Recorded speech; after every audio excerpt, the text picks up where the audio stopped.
What's going on, everyone? Scott here, and in this week's video, I'm going to be giving you the beginner's guide to selling on Amazon. If you've been thinking about getting into Amazon selling, this is the video for you. It will break down the different ways you can use the platform to sell on Amazon and get your business going. If you're new here and you like content about selling on Amazon, make sure to hit that subscribe button and push that notification bell so you know when I post a video every single Tuesday. Alright, so let's get right into it. And the first thing we need to identify are the two different ways you can sell on Amazon. First, there's FBM, which stands for Fulfilled by Merchant. This is when you put a product on Amazon and when someone orders it from you, you package it up yourself and ship it to them. The alternative, and probably the one you've heard of more, is FBA, which is Fulfilled by Amazon. This is different because in this case you ship your inventory to Amazon and they store your items until someone buys it, at which point they package it up for you and ship it to your customer. You are completely hands-off, but it does come at a cost. While FBM just charges you the referral fee for listing your product on Amazon, FBA charges the referral fee and the FBA fees. So just keep that in mind when you're choosing an avenue to sell on Amazon. One is more expensive than the other, but FBA is definitely a lot more hands-off, can free up a lot more of your time. For the rest of the video, I'm going to assume that we're using the FBA model just for simplicity. Okay, so the next thing you need to pick is, what are you going to sell? Well, there's a few different ways you can do this as well. The first type of selling we're going to discuss is retail arbitrage. This is when you find discounted or clearance items either online or in store, and you buy them up and then send them into Amazon and resell them at a higher price. So for instance, you could go to Walmart one weekend and find a puzzle that's on clearance for $2. And then you look up that same puzzle on Amazon and it's retailing for $15. So let's say $13 profit. Now, after you take off the Amazon FBA fees and the referral fees, that might be a little less, but still, as long as there's profit left at the end of the day, you're winning. One of the nice things about retail arbitrage is you do not need to manufacture your own product. You're just buying someone else's product and reselling it at a higher price. However, one of the downsides is that you are definitely not going to be the only person doing this. There could be several sellers on the same exact product on Amazon selling the same thing. And there will probably be a range of prices that these various sellers sell at. So when it comes to retail arbitrage, one of the things you're really trying to do is win the buy box. And what that means is when you go to Amazon and you go to a listing page and you see, when you have the buy it now button on the screen, there's a seller tied to that button and it'll usually say sold by underneath it and it'll show the seller's name. You want to be that seller. If you aren't the person listed under that buy now button, it's very unlikely that someone will buy your particular product and therefore you won't make the sale.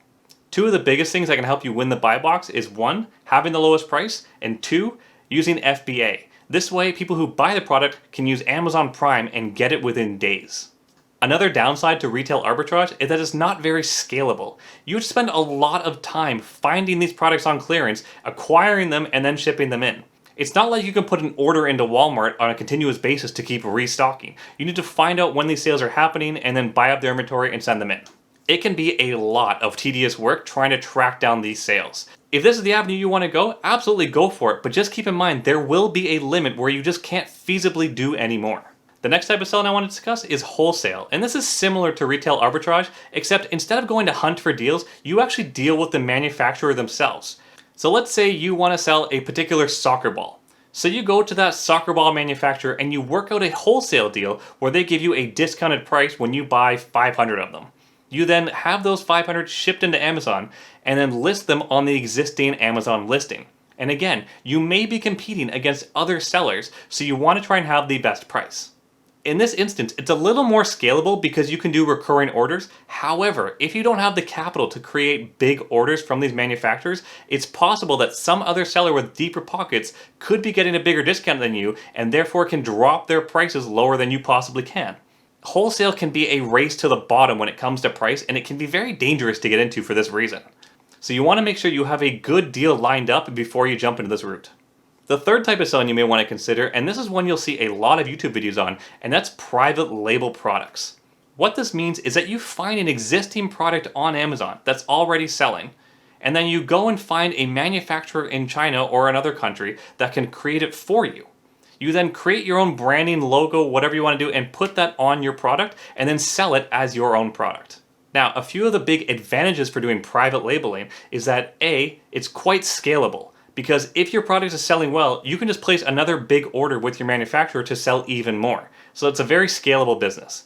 And also, the profits are much bigger. Private labeling has the opportunity to be much more profitable as well. As with retail arbitrage and wholesale, you're competing on price with several other sellers, and so you need to keep your margins relatively low so you can stay competitive. However, when you're doing private labeling, you're just competing with yourself for your product. Now within your market, you don't want to be too outlandish of a high price. However, you can still create a premium product and sell it at a higher price, and since you're buying at such a low cost, your profits can be bigger. One of the downsides to private labeling is that you're on the hook for creating the entire Amazon listing page. Therefore, you need to be a bit of a marketer, and you have to be creative when it comes to your title, your photos, your bullet points, your description. You need to make sure your listing is optimized to draw in the most customers. If your listing isn't optimized, you could end up being stuck with a whole bunch of inventory that is no longer selling, and then you'll incur long-term storage fees with Amazon. So when it comes to private labeling, you definitely need to do your research. You need to make sure that the product is profitable, that there is demand for that product, and the competition isn't too high. You need to make sure that your listing can rank on the first page of several keywords to drive organic sales. So those are the three main ways to sell on Amazon: retail arbitrage, wholesale, and private labeling. This channel primarily focuses on private labeling, as it is probably the most profitable and scalable business model available to the Amazon FBA model. If you decide to go with private labeling, once you identify a product that you want to manufacture, you define a supplier who can make it for you. They then ship it to the Amazon warehouses, and you list your product on Amazon. You can then use Amazon's advertising platform to promote your product and drive more sales to your listing. I'm definitely simplifying this process. Keep in mind, there's a lot of little stuff you need to know along the way, and I'm going to be making videos on all of these different aspects of selling on Amazon, so make sure you subscribe to catch those videos. For instance, when it comes to product research, I did a video right here talking about the formula you can use to find profitable products. It uses a software called Helium 10, which I definitely advise all new sellers try out when looking for a new product to sell. If you want to try it out for 50% off, there's a link in the description below. Just use code SCOTT50. If you found this video because you're thinking about starting an Amazon business, please comment below and let me know where you are in your Amazon journey. I'm here to help if you have any questions whatsoever, or you can send me a DM on Instagram at ScottHBailie. Also, if you're just getting started, make sure you pick up my Before Starting Amazon FBA checklist. It contains the things you need to know before jumping into this industry, and you can get it in the description below. That's all I have for this week, so thanks so much for watching, and I'll catch you in the next one.